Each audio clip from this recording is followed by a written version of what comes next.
Primer video del capítulo de lesión celular.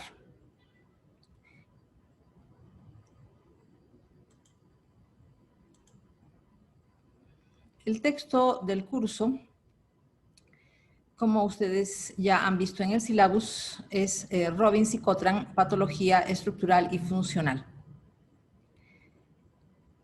La 9ª edición. Es una edición traducida. La 10ª edición ya ha salido. La 10ª edición que corresponde al año 2021. Sin embargo, todavía no existe a la venta una traducción de la 10ª edición, por lo que vamos a utilizar en este curso la 9ª edición. Introducción a la patología. Definición. Nosotros podemos definir la patología en base a la etimología de la palabra. Tenemos acá dos raíces: patos, que significa sufrimiento o enfermedad, y logos, que significa estudio de. Quiere decir que la patología es el estudio de los procesos anormales que sufre el cuerpo humano. Subdivisiones. Patología general. En la patología general se tratan las alteraciones de células, órganos o tejidos en general, es decir, procesos patológicos que son similares en toda una gama de células, órganos y tejidos. Tenemos acá algunas ramas particulares, como por ejemplo tenemos la lesión celular. Otra rama importante de la patología general es la inflamación. Es un tema bastante grande. Los procesos inflamatorios tienen características comunes en toda una gama de células, órganos y tejidos, por lo que se estudian dentro de la patología general. Los trastornos inmunológicos, las neoplasias, trastornos nutricionales, trastornos ambientales, trastornos genéticos, también se estudian en el rubro de la patología general. La patología especial o patología sistémica es la rama de la patología que estudia los procesos patológicos dentro de determinados sistemas. Tenemos, por ejemplo, patología del aparato circulatorio, patología del aparato respiratorio, patología del tubo digestivo, patología del hígado, vías biliares, páncreas, etc. Entonces, las alteraciones que hemos estudiado en la patología general se aplican a los diferentes órganos y sistemas del cuerpo humano. Ciencias afines. Son ciencias que utiliza la patología para el estudio de la enfermedad. Existen dos grupos principales, que son las ciencias básicas. Dentro de las ciencias básicas se encuentra la anatomía, la histología, la microbiología, inmunología, genética, etc. Dentro del grupo de las ciencias clínicas se encuentra la semiología, clínica médica, clínica quirúrgica, ginecobstetricia, pediatría, etc. Niveles de estudio de la enfermedad. Se pueden estudiar las alteraciones moleculares. Dentro de las alteraciones moleculares tenemos alteraciones del DNA, por ejemplo, los diversos tipos de mutaciones. Y también las diversas alteraciones en la estructura del DNA que determinan la expresión genética. Dentro de la patología molecular tenemos también la patología de las proteínas, en las que se estudian las alteraciones en la estructura primaria, secundaria, terciaria y cuaternaria de las proteínas. A nivel molecular también se estudian las alteraciones de los lípidos. El nivel subcelular implica las alteraciones de las organelas de la célula. Mitocondrias, retículo endoplasmático liso, retículo endoplasmático rugoso, peroxisomas, lisosomas, etc. Tenemos también el nivel celular. Vamos a hablar más adelante de la teoría celular de la enfermedad. Finalmente, alteraciones que involucran grupos grandes de células que dan lugar a los diversos tejidos de nuestro organismo. Finalmente, el nivel orgánico, que estudia las alteraciones de los órganos como un todo. Alteraciones del cerebro, del hígado, páncreas, etc. Aspectos del proceso patológico. Son 4. Etiología o causa. Las causas del proceso patológico pueden ser intrínsecas o genéticas y adquiridas o de causa ambiental. Sin embargo, en la actualidad se sabe que muchas de las enfermedades que se consideraban como netamente adquiridas tienen factores genéticos que modulan la gravedad y la expresión de la enfermedad. Es decir, que las enfermedades que se consideraban adquiridas tienen en realidad un componente genético, por lo que se les podría considerar como multifactoriales. Patogenia es la secuencia de acontecimientos en células y tejidos que suceden por exposición al agente etiológico. Cambios morfológicos es el tercer aspecto del proceso patológico. Implica las alteraciones estructurales en células o tejidos como consecuencia del proceso patológico. Las alteraciones estructurales se pueden detectar a simple vista, es decir, alteraciones macroscópicas, pueden detectarse con el microscopio óptico, pueden detectarse también con el microscopio electrónico. Trastornos funcionales y manifestaciones clínicas. En este aspecto del proceso patológico se tratan las alteraciones en los estudios de laboratorio, en los análisis de laboratorio que reflejan el proceso patológico que sufre un determinado paciente. Finalmente, tenemos las manifestaciones clínicas que se pueden determinar mediante el interrogatorio, mediante la anamnesis que se le hace al paciente y mediante el examen clínico. A partir de los trastornos funcionales y manifestaciones clínicas se puede realizar lo que se denomina correlato clínico patológico, que trata de explicar el cuadro clínico del paciente en base a alteraciones morfológicas y funcionales. Teoría celular de la enfermedad. Fue enunciada por Rudolf Virchow en el siglo XIX. Todos los procesos patológicos se inician con alteraciones celulares. Es decir, la base de la enfermedad radica en las alteraciones celulares.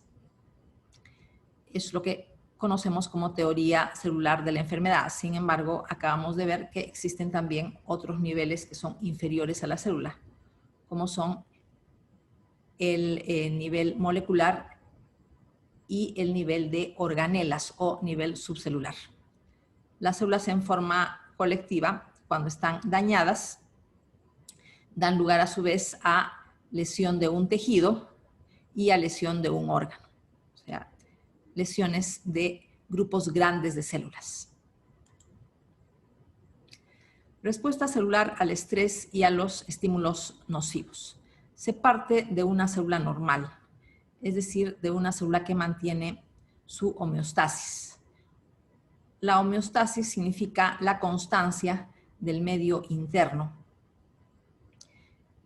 Y el mantenimiento de la constancia del medio interno le permite a la célula funcionar de manera adecuada pese a los cambios que se encuentren presentes en el ambiente que la rodea.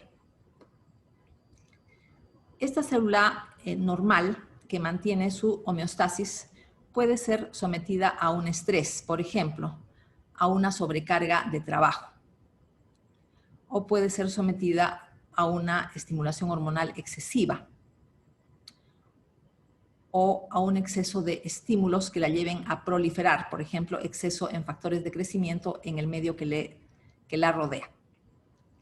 En este caso, la célula puede adaptarse, es decir, experimentar una serie de cambios que le permiten mantener la homeostasis frente al estrés al que es sometida y no sufre ningún tipo de lesión.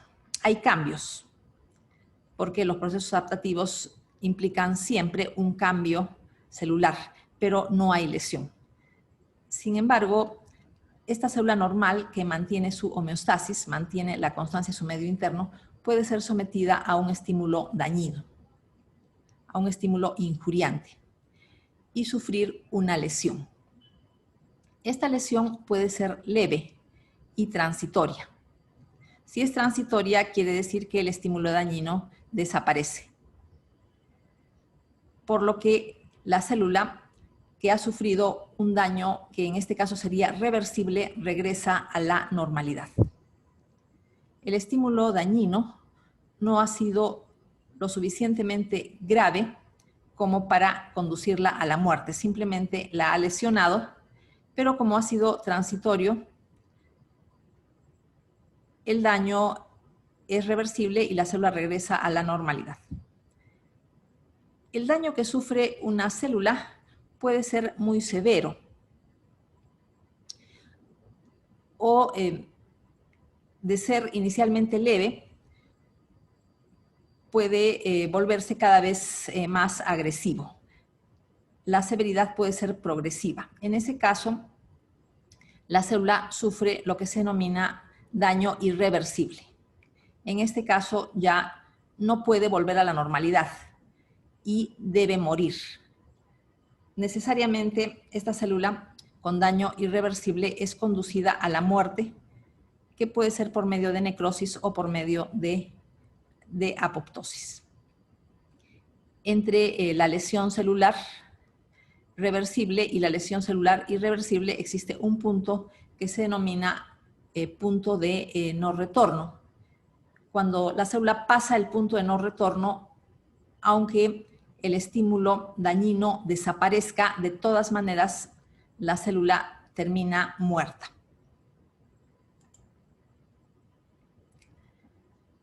Este esquema ayuda a comprender la lesión celular reversible y la lesión celular irreversible. El ejemplo utiliza una célula miocárdica normal, pero esta célula miocárdica normal puede ser sometida a una sobrecarga de trabajo, por ejemplo, hipertensión arterial sistémica, que puede dar lugar a una sobrecarga de trabajo del ventrículo izquierdo. Esta sobrecarga de trabajo produce una serie de cambios en la célula muscular estriada de tipo cardíaco. Estos cambios implican una adaptación. La célula sigue funcionando a pesar de la sobrecarga de trabajo, que vendría a ser el estímulo estresante. La hipertrofia consiste en el aumento de tamaño de una célula y el aumento de su capacidad funcional. Esto es lo que sucede con la célula muscular estriada cardíaca frente a la sobrecarga de trabajo. Ejemplo, hipertensión arterial. Se muestran tres fotografías en la figura. La primera fotografía es un corte transversal de un corazón en el cual se puede ver normalidad. Cavidad ventricular izquierda, cavidad ventricular derecha, septo interventricular de un grosor normal y pared libre del ventrículo izquierdo. Por este lado, pared libre del ventrículo derecho. En esta fotografía se ve el corazón hipertrófico. Disminución de tamaño de la cavidad ventricular izquierda y un aumento del grosor del septo interventricular. Esto es lo que llamamos hipertrofia concéntrica, porque disminuye el volumen de la cavidad cardíaca. Por este lado se tiene el aumento de grosor de la pared libre del ventrículo izquierdo. La célula se ha adaptado mediante hipertrofia y la hipertrofia de un gran número de células musculares cardíacas determina la hipertrofia del ventrículo izquierdo como un todo. En esta parte del esquema lo que se observa es un daño celular, por ejemplo, hipoxia. Una de las causas de hipoxia en el corazón, en el músculo cardíaco ventricular, es una lesión arterioesclerótica que va disminuyendo el flujo sanguíneo de manera progresiva. La célula sufre isquemia, por lo tanto, hipoxia. Este es un estímulo dañino, la isquemia, que da lugar a hipoxia, pero es insuficiente para causar una lesión irreversible. La célula está dañada, pero todavía no ha pasado el punto de no retorno. Entonces, lo que se tiene es una lesión celular reversible. No ha pasado el punto de no retorno. Existen dos tipos fundamentales de lesión celular reversible en la célula muscular estriada cardíaca. Una es la esteatosis, la degeneración grasa, la célula se carga de grasa. Y la otra es la degeneración hidrópica, en la cual la célula presenta hinchazón. Se llena de agua, se hincha, es también una lesión reversible. Sin embargo, si la hipoxia dura mucho tiempo, más de 30 minutos, la célula experimenta ya muerte. En el caso de la muerte, se ha mencionado que se pasa el punto de no retorno. Es decir, aunque haya una reperfusión, se pueda aliviar la obstrucción circulatoria arterial. De todas maneras, la célula se encamina a la muerte. El esquema nos ayuda en la ilustración de un elemento básico en la muerte celular, que es la presencia de soluciones de continuidad en la membrana celular, es decir, orificios o huecos en la membrana celular, lo que implica un daño extenso a esta membrana y de todas maneras la célula va a terminar muerta. Esta fotografía nos ilustra una zona que está de color amarillo, con una parte hemorrágica que está por este lado. Y la zona de color amarillo es la zona de infarto reciente. Tenemos unas zonas blanquecinas que aquí se pueden observar, son zonas de infarto antiguo. Repito, zonas amarillentas que se ven en esta foto y no se ven en estas otras dos. Se pueden observar acá. Zonas de infarto antiguo blanquecinas son cicatrices fibróticas y zonas de infarto reciente que se ven amarillentas con una zona de hemorragia. Evidentemente las fotografías han sido tomadas después de haber realizado necropsias y los corazones en estos casos han sido sumergidos después de haber hecho los cortes. Es prácticamente una lámina de los ventrículos, por eso se ve de esta manera. Estas láminas que se han realizado en los corazones después de la necropsia se sumergen en una solución de cloruro de trifenil tetrazolio y se incuba a 37 grados por media hora. Lo normal es que con esta sustancia, cloruro de trifenil tetrazolio, el color del músculo estriado tipo cardíaco sea rojo, un rojo magenta, que es lo normal. Pero en las zonas donde ha habido infarto reciente, no se observa la coloración rojo magenta, se observa una coloración amarillenta, debido a que Cuando hay muerte celular, por estos huecos que hemos mencionado de la célula con daño irreversible, salen una serie de proteínas y enzimas del citoplasma de la célula muscular estriada cardíaca. Entre estas enzimas se encuentra la deshidrogenasa láctica, cuyas siglas son LDH, y la deshidrogenasa láctica reduce al cloruro de trifenil tetrasóleo, dando lugar a un precipitado amarillento granular, que es esta zona infartada. Entonces, una técnica para detectar el infarto reciente en corazones necropsiados. Esta parte blanquecina, como ya mencioné, aquí tenemos también una zona blanquecina, son cicatrices de infartos previos, pero esta zona amarillenta que representa al cloruro de trifenil tetrasóleo reducido es la zona que estoy mencionando en este momento. Adaptaciones celulares del crecimiento y la diferenciación. Se trata de respuestas celulares frente a estímulos que no causan lesión. Evidentemente, las células sufren cambios para adaptarse, pero estos cambios les permiten mantener su homeostasis y mantener su viabilidad. El primer proceso adaptativo a mencionar es la hipertrofia. Hipertrofia significa aumento en el tamaño de las células y aumento en su capacidad funcional. La célula se hace más grande. Sucede en células que han perdido la capacidad de proliferación, tales como músculo estriado esquelético y músculo estriado de tipo cardíaco. La capacidad de proliferación de este tipo de células es mínima, es sumamente baja, por lo que se adaptan aumentando de tamaño y aumentando su capacidad funcional. En el caso de las células del tejido muscular liso del útero, estas células tienen capacidad de hipertrofia, es decir, pueden aumentar de tamaño, pero no han perdido la capacidad de proliferación.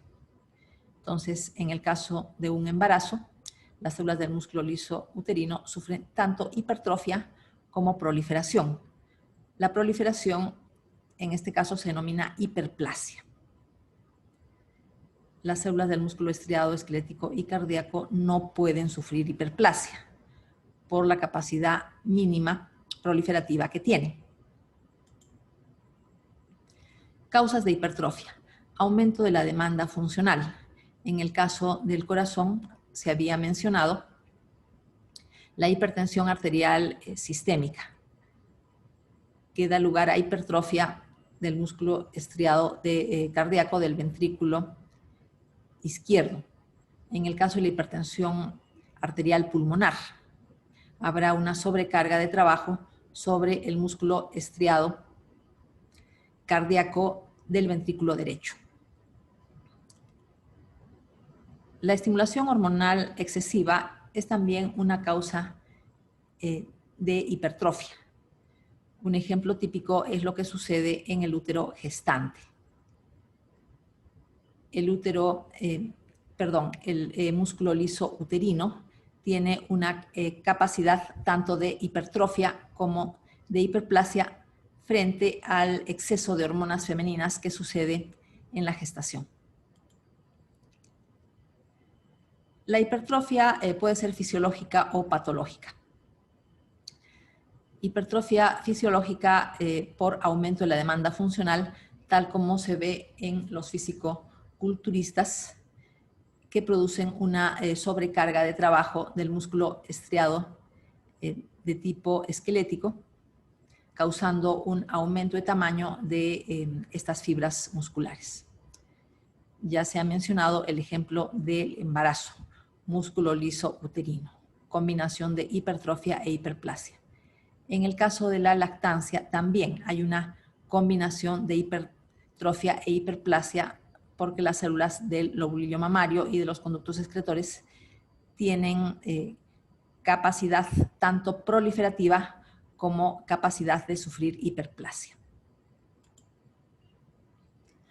se ha mencionado ya la hipertensión arterial sistémica como una causa de hipertrofia de fibras musculares estriadas del ventrículo izquierdo y la hipertensión arterial pulmonar como una sobrecarga de trabajo al ventrículo derecho. Útero grávido versus útero normal, hay evidentemente una diferencia de tamaño y se ha mencionado que la causa es tanto hipertrofia como hiperplasia. Después del parto hay una regresión hacia un tamaño mucho menor, pero nunca es igual al tamaño que tuvo el útero antes del embarazo. Hay una disminución notoria de tamaño, evidentemente, con respecto al útero del último trimestre del embarazo, pero queda un poquito más grande que lo que fue el útero antes del primer embarazo. Fotografía a un aumento similar de músculo liso uterino. Se observan los núcleos alargados en las dos fotografías, pero evidentemente hay un aumento de grosor de la fibra muscular lisa. Hipertrofia de ventrículo izquierdo, septo interventricular engrosado, pared libre del ventrículo izquierdo, también aumentada de grosor. Mecanismos de hipertrofia. Aumento de la demanda funcional.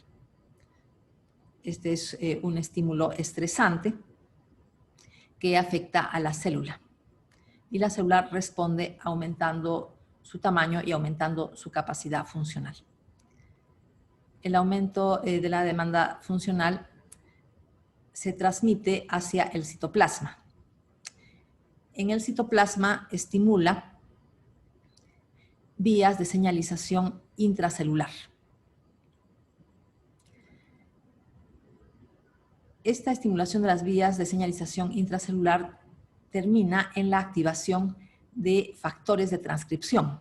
Estos factores de transcripción que se activan en el citoplasma pasan al núcleo y en el núcleo estimulan la transcripción de genes que codifican proteínas que a su vez son necesarias para que se produzca la hipertrofia. Proteínas necesarias para que la célula aumente de tamaño. Por ejemplo, en el caso del músculo estriado de tipo cardíaco, para que la célula aumente de tamaño, tiene que aumentar el número de sarcómeros. Por lo tanto, tiene que aumentar la síntesis de todas las proteínas que forman parte del sarcómero, al igual que las proteínas regulatorias. ¿Por qué hay un aumento de la síntesis de estas proteínas? Porque hay una estimulación de la transcripción de genes que codifican estas proteínas necesarias para que la célula aumente de tamaño. Sabemos que estos factores de transcripción estimulan la síntesis de RNA mensajero, es decir, estimulan la transcripción, por eso se llaman factores de transcripción.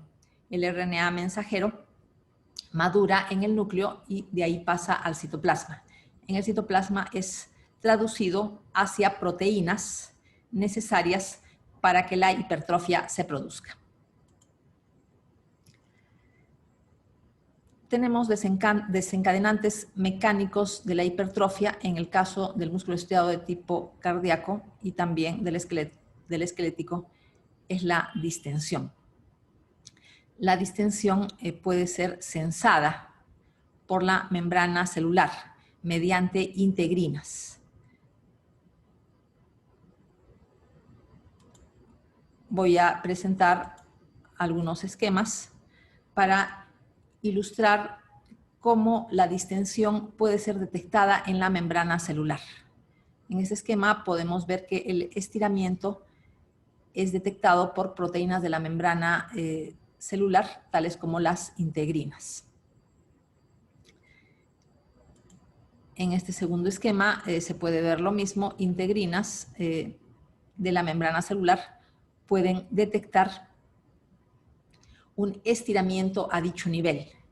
Y estos estímulos de estiramiento, que son estímulos mecánicos, pasan al citoplasma.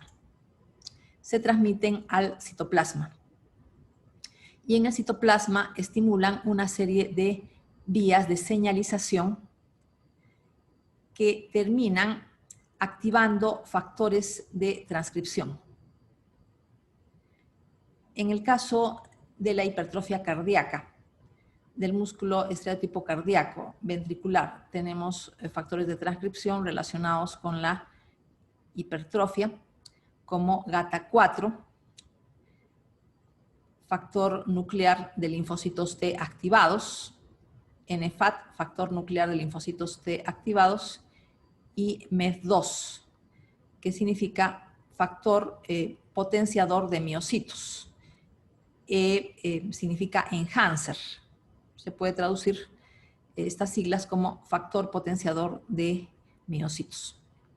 Estos factores de transcripción activados se activan en el citoplasma como consecuencia de estas vías de señalización intracelular que proceden de estímulos externos. Uno de los estímulos es el estiramiento de la fibra muscular, que puede ser sensada o detectada en la membrana celular. Tenemos otros factores que estimulan la hipertrofia, tales como las sustancias alfa-adrenérgicas, tales como adrenalina y noradrenalina, angiotensina, endotelina, y factores de crecimiento que actúan sobre receptores de la membrana celular. Este otro esquema también podemos ver los receptores de factores de crecimiento que son estimulados por los factores de crecimiento que son externos. Y esta interacción del factor de crecimiento con su receptor transmite señales al citoplasma que activa vías de señalización intracelular que terminan activando factores de transcripción que pasan al núcleo.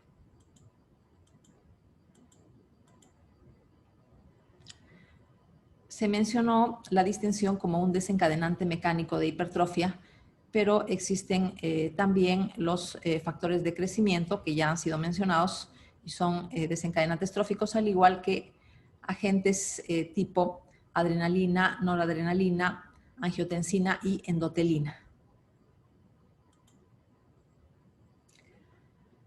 Durante la hipertrofia se inducen genes embrionarios, es decir, se transcriben genes embrionarios, genes que no se expresan en las células adultas. La isoforma beta de la cadena pesada de miosina es codificada por un gen que se expresa en la vida embrionaria, pero ya no en la vida adulta. En la vida adulta, la isoforma de la cadena pesada de miosina que se expresa es la isoforma alfa, que tiene una mayor actividad ATPasa y una mayor velocidad de acortamiento. O sea, hay un cambio en la transcripción de genes, porque dejan de transcribirse algunos genes de las células adultas y pasan a transcribirse genes que eran propios de la vida embrionaria, consecuencia de activación de determinados factores de transcripción, como ya se ha indicado. Pasa a expresarse una alfa-actina cardíaca particular, que es típica de la vida embrionaria. Se le denomina alfa-actina esquelética, lo cual puede resultar medio raro porque estamos hablando de una célula muscular estriada de tipo cardíaco, pero en la vida embrionaria puede expresarse en el corazón una alfa-actina esquelética y durante la hipertrofia también puede reexpresarse, a pesar de que se trata de un miocito cardíaco adulto. Durante la hipertrofia también debe aumentar la síntesis de la cadena ligera de miosina, los procesos de síntesis explican el aumento de tamaño de la célula y el aumento de la capacidad funcional. El embrión produce factor natriurético auricular en aurícula y ventrículo. En el adulto se produce solo en la aurícula, pero cuando hay hipertrofia se reproduce lo encontrado en el embrión, es decir, que las células musculares estriadas cardíacas del ventrículo pasan nuevamente a sintetizar factor natriurético auricular.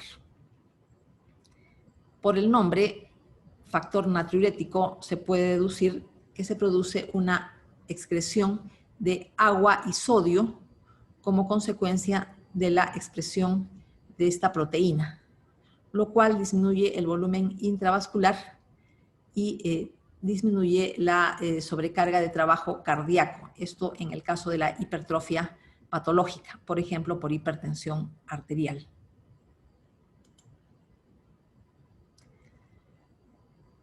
Ya se ha mostrado este esquema, pero faltaba mencionar el exceso de síntesis de una serie de componentes de la célula necesarios para que la célula aumente de tamaño. Se mencionó de manera particular las proteínas del sarcómero, lo que aumenta la capacidad funcional. Se activan también asas autocrinas de crecimiento. Una asa autocrina de crecimiento significa que la célula produce factores de crecimiento para los que tiene receptores. O sea, la célula muscular estría cardíaca tiene receptores para el factor de crecimiento insulínico. Y viene de insulina, y GF significa factor de crecimiento, F de factor y G de crecimiento, que viene de la palabra growth en inglés, que significa crecimiento. Entonces, la misma célula produce factor de crecimiento insulínico y al mismo tiempo tiene receptores para dicho factor, es decir, la célula se estimula a sí misma. Es lo que se denomina un asa autocrina de crecimiento o asa autocrina de... También sucede en la proliferación, pero en este caso se habla de crecimiento.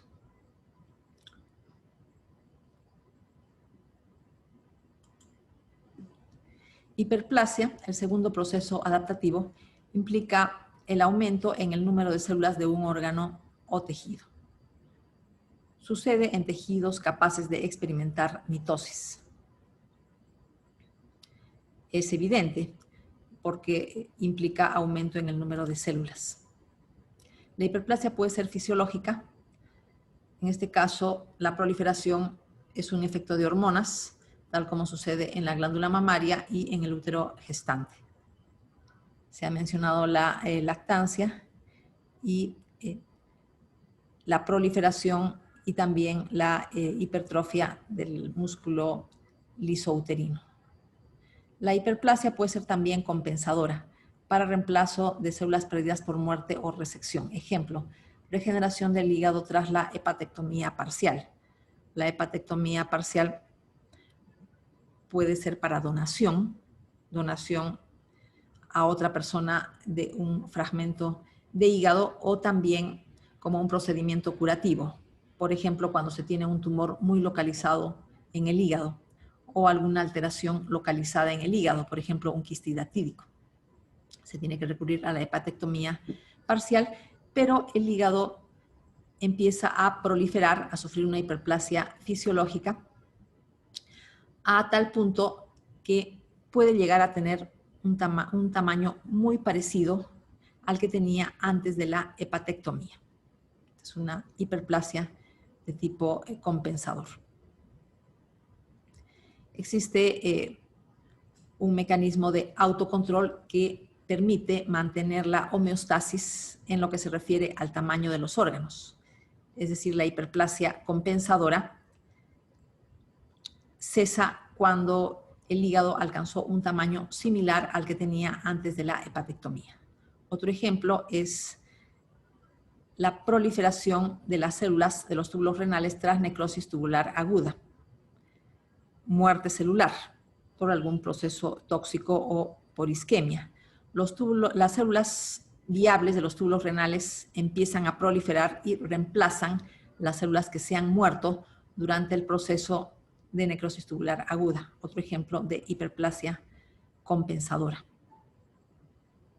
Evidentemente, también este proceso proliferativo está autocontrolado. Es decir, que no hay una proliferación indefinida. La proliferación termina cuando la estructura de los túbulos regresa a lo normal. Hiperplasia patológica causada por un exceso de estímulo hormonal o un exceso de factores de crecimiento. La hiperplasia patológica es un terreno fértil sobre el que se puede insertar una neoplasia. Ejemplo, la hiperplasia endometrial debido a un exceso de estímulo por estrógenos. La hiperplasia endometrial consiste en una lesión precancerosa porque puede evolucionar a adenocarcinoma endometrioide. La hiperplasia del epidermis por infección viral es otro ejemplo de hiperplasia patológica. En este caso, el virus es el papiloma virus humano. Es un virus oncogénico. Es un virus que causa proliferación de las células de los epitelios escamosos, tanto de los epitelios escamosos queratinizados como los epitelios escamosos no queratinizados. En el caso de los epitelios escamosos queratinizados, el proceso proliferativo es generalmente benigno. Da lugar a lo que se llama verrugas vulgares. En el caso de las mucosas, algunos tipos de papiloma virus humano dan lugar a proliferaciones benignas. Pero hay otros que se denominan genotipos de alto riesgo que dan lugar a proliferaciones malignas. Por ejemplo, genotipos que dan lugar a cáncer de cuello uterino.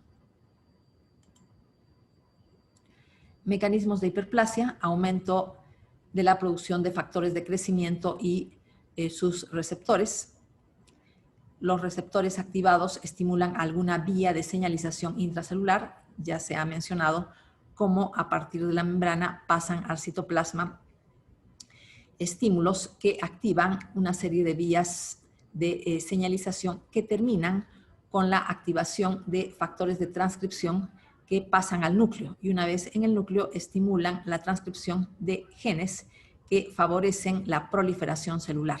O sea, genes que codifican proteínas necesarias para que la célula inicie mitosis. Las células que proliferan pueden ser células diferenciadas, tal es el caso de la necrosis tubular aguda en el riñón, en la cual las células del túbulo renal ya diferenciadas empiezan a proliferar, y también en la hiperplasia compensadora del hígado después de una hepatectomía parcial. Proliferan hepatocitos diferenciados. En otros casos, las células que proliferan son las células madre. Después de la proliferación, pasan a diferenciarse. En el caso del hígado, en la hepatectomía parcial proliferan células diferenciadas, pero en algunos casos, tales como una necrosis hepática extensa, como por ejemplo una hepatitis viral severa, no basta la proliferación de los hepatocitos diferenciados y además tienen que proliferar también las células madre. Las células madre, en el caso del hígado, se ubican en lo que se denomina conductos de Hering. Los conductos de Hering son conductos intermedios entre el canalículo biliar y los conductos biliares de los espacios porta. Ahí se encuentran células madre, células stem, se llaman también células ovales, que son células que tienen una capacidad de diferenciación dual. O sea, se pueden diferenciar tanto hacia hepatocitos como hacia células de los conductos biliares. Hiperplasia benigna de próstata. En este caso, prolifera el epitelio y el estroma de la próstata por acción de la dihidrotestosterona. La dihidrotestosterona es una hormona masculina, entonces acá hay un exceso de estimulación hormonal. También interviene la testosterona, no solo la dihidrotestosterona, pero esta última es más importante porque tiene una mayor fuerza de fijación a sus receptores. vemos aquí un aumento de tamaño y peso de la próstata. Por lo tanto, hay una compresión de la uretra prostática que se ve acá como una hendidura. Y la superficie de corte de la próstata toma un aspecto nodular debido a la proliferación tanto epitelial como del estroma. Y esta compresión de la uretra prostática debido a la hiperplasia explica el cuadro clínico de dificultad de orinar que tienen estos pacientes. Tienen necesidad de pujar para orinar y el chorro urinario se hace bastante débil. Microscópicamente, la hiperplasia glandular y estromal de la próstata tiene un aspecto similar a lo normal, pero para el diagnóstico nos podemos basar en el peso y tamaño de la glándula que se encuentran aumentados y también en la presencia del cuadro clínico de obstrucción urinaria. Atrofia es el tercer proceso adaptativo mencionado. En el caso de la atrofia, disminuye el tamaño de la célula y disminuye su capacidad funcional. Es un concepto de atrofia aplicado a células. Tenemos también el concepto de atrofia aplicado a órganos y tejidos. En este caso, disminuye el número de células y por lo tanto disminuye el tamaño y peso de diferentes órganos y tejidos y también su capacidad funcional. Ejemplos de atrofia fisiológica: involución del músculo liso del útero después del parto, cesa la estimulación hormonal, involución de estructuras embrionarias, notocorda, conducto tirogloso, todas las células de los pliegues interdigitales, pronefros, mesonefros también desaparecen algunos arcos aórticos. En el caso de la involución de las estructuras embrionarias, la atrofia está causada por apoptosis fisiológica. Causas de atrofia patológica. Tenemos el desuso. Un ejemplo muy conocido es el caso de la inmovilización de alguno de los miembros inferiores debido a una fractura. Para inmovilizar al miembro fracturado se utiliza una bota de yeso.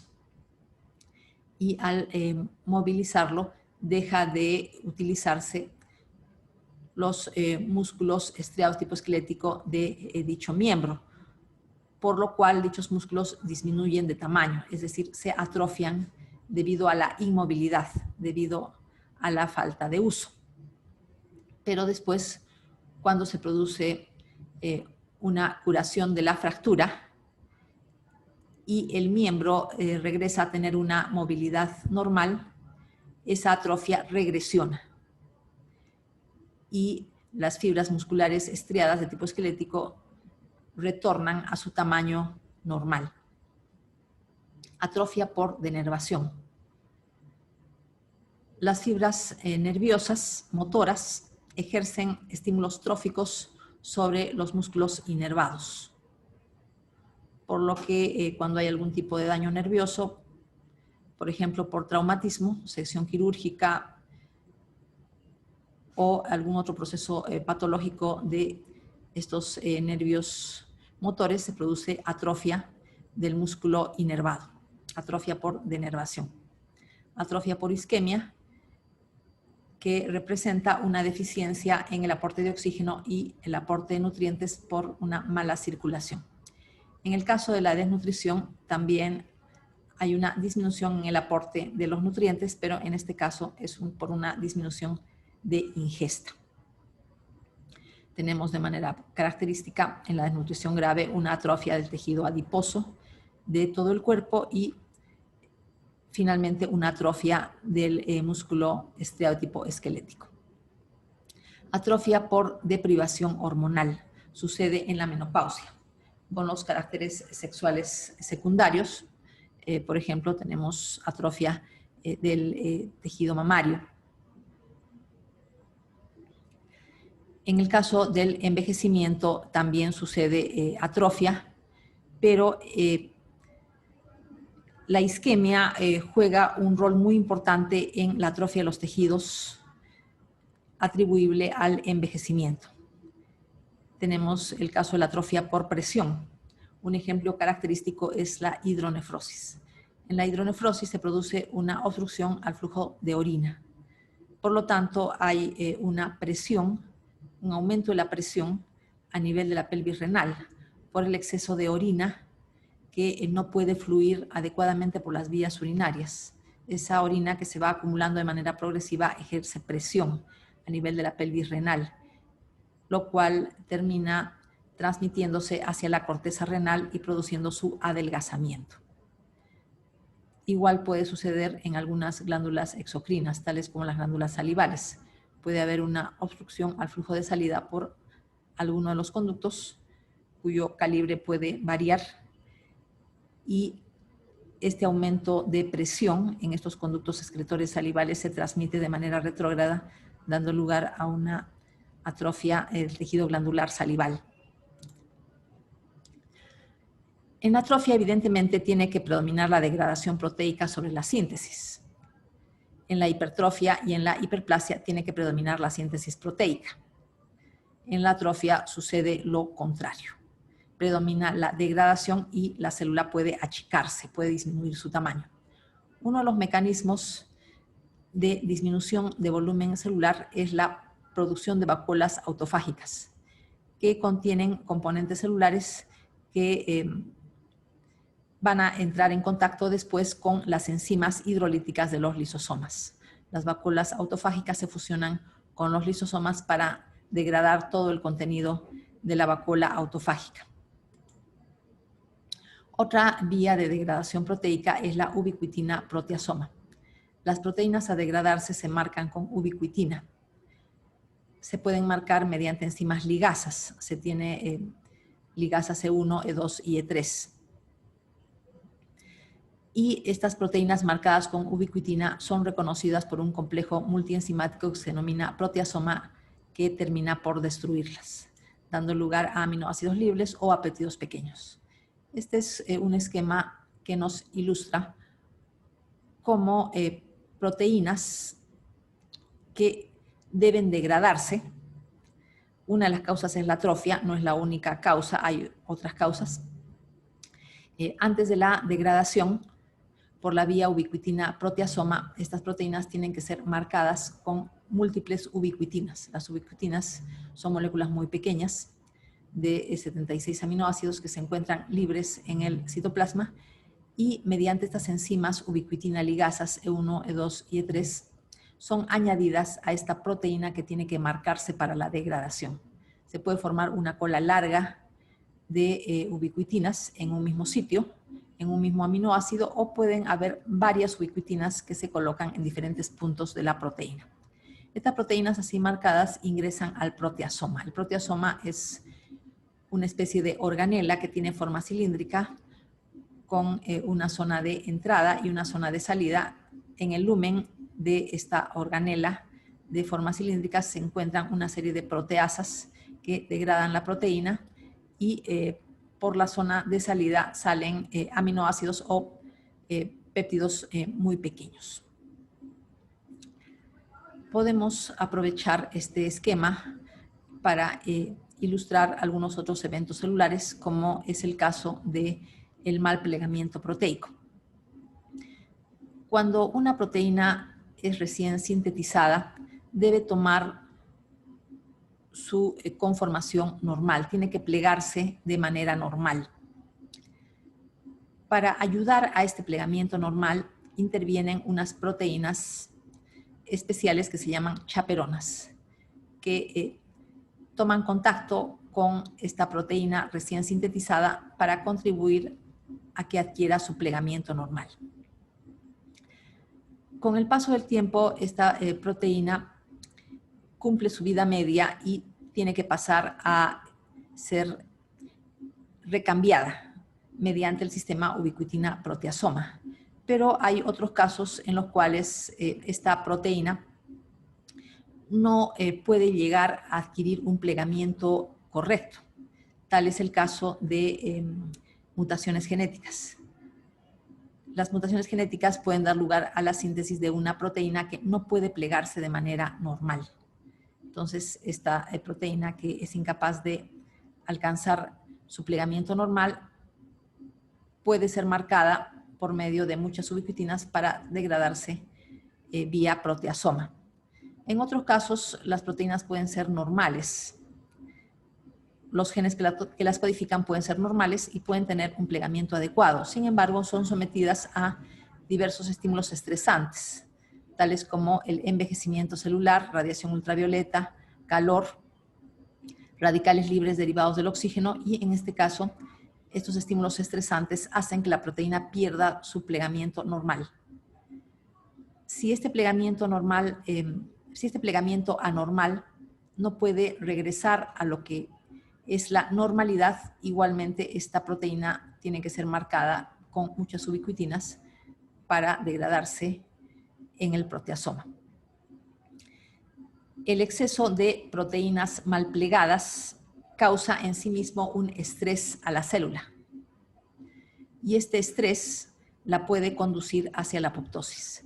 Puede haber un exceso de proteínas mal plegadas tanto en el citoplasma, en el citosol, como en el retículo endoplasmático.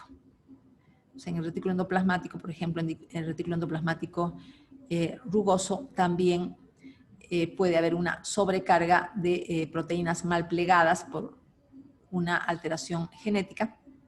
Estas proteínas mal plegadas no pueden salir del retículo endoplasmático rugoso y dan lugar a una respuesta de estrés del retículo endoplasmático rugoso que también conduce a la célula a la apoptosis. Es decir, no solamente el acúmulo de células mal plegadas en el citosol, sino también el acúmulo de proteínas mal plegadas en el citosol y el acúmulo de proteínas mal plegadas en el retículo endoplasmático rugoso conduce a la célula a la apoptosis. Fotografía de cerebro normal con circunvoluciones de un grosor normal y los surcos que se encuentran entre las circunvoluciones. En el caso de un cerebro atrófico, estos surcos se ensanchan y el grosor de las circunvoluciones disminuye. Atrofia cerebral por disminución del riego sanguíneo por arteriosclerosis. Atrofia testicular. Hay una disminución en el tamaño del testículo. Hay una atrofia y una causa es la criptorquidia. Fibras musculares estriadas hipertróficas y atróficas. Aquí se observan fibras musculares estriadas en corte transversal. Algunas tienen un diámetro muy grande y otras son bastante delgadas.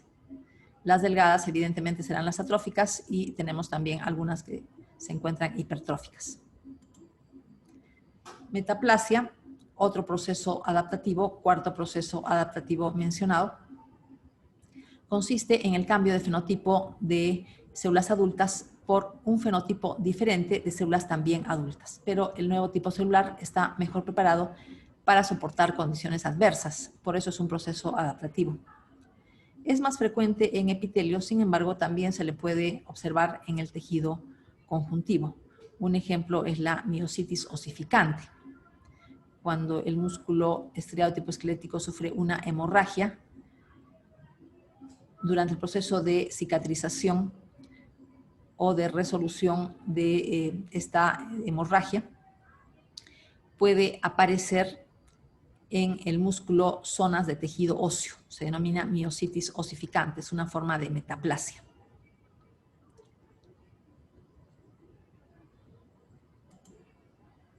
Metaplasia escamosa en el epitelio bronquial. Tenemos epitelio pseudoestratificado cilíndrico ciliado de las vías respiratorias que sufre una metaplasia a epitelio poliestratificado plano no cornificado, una consecuencia de estímulos irritativos tales como el humo del tabaco y los contaminantes ambientales.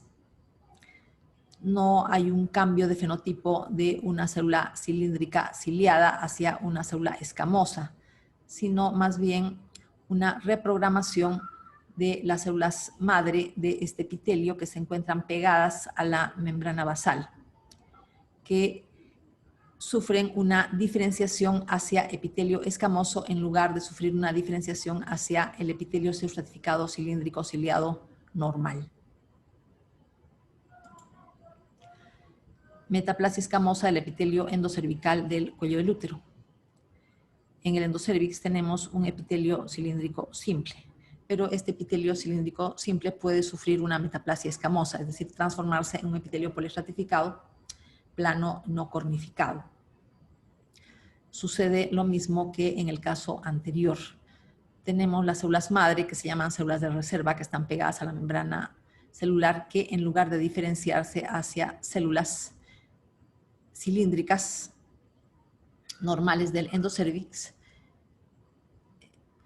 adquieren un fenotipo de célula escamosa del epitelio poliestratificado plano no cornificado. Entonces, repito, acá hay un proceso de reprogramación genética de las células madre de este epitelio que se encuentran pegadas a la membrana basal y se denominan células de reserva. En un principio, la metaplasia escamosa es inmadura, pero progresivamente va adquiriendo las características de un epitelio escamoso maduro, es decir, de un epitelio escamoso normal.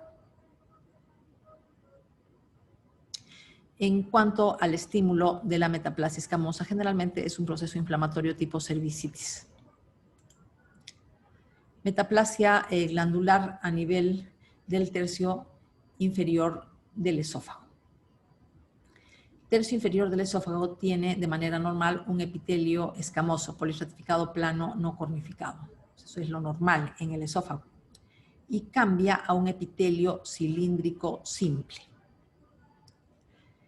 Aquí vemos células glandulares con células caliciformes, es decir, además de la metaplasia glandular, se tiene que observar una metaplasia intestinal, células caliciformes que son propias del intestino. Este epitelio glandular está mejor preparado para resistir la acidez del reflujo gastroesofágico.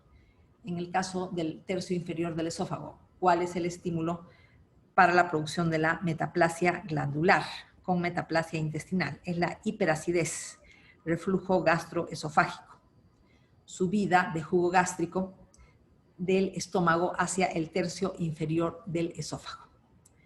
Epitelio poliestratificado plano no cornificado no tiene una buena resistencia a la hiperacidez como si la tiene el epitelio glandular. Metaplasia escamosa del epitelio respiratorio, nuevamente vuelvo a mostrar lo mismo, por este lado epitelio respiratorio y por este lado epitelio escamoso.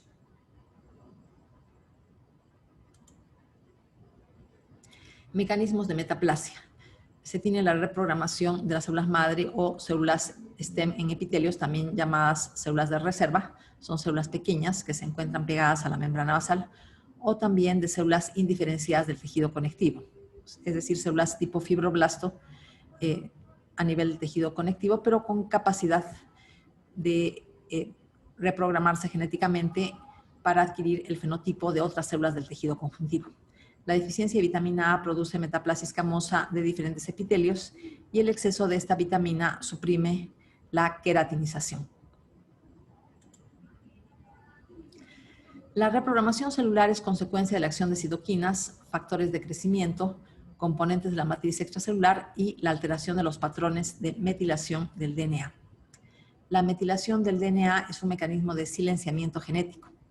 Entonces, pasan a silenciarse genes que codifican proteínas que estaban relacionadas, por ejemplo, con fenotipo glandular y pasan a expresarse genes que codifican proteínas relacionadas con un fenotipo escamoso, en el caso de la metaplasia escamosa. Los estímulos que producen metaplasia también pueden producir hiperplasia. Igualmente, en una metaplasia puede injertarse una neoplasia. Finalización del primer video del capítulo de lesión celular.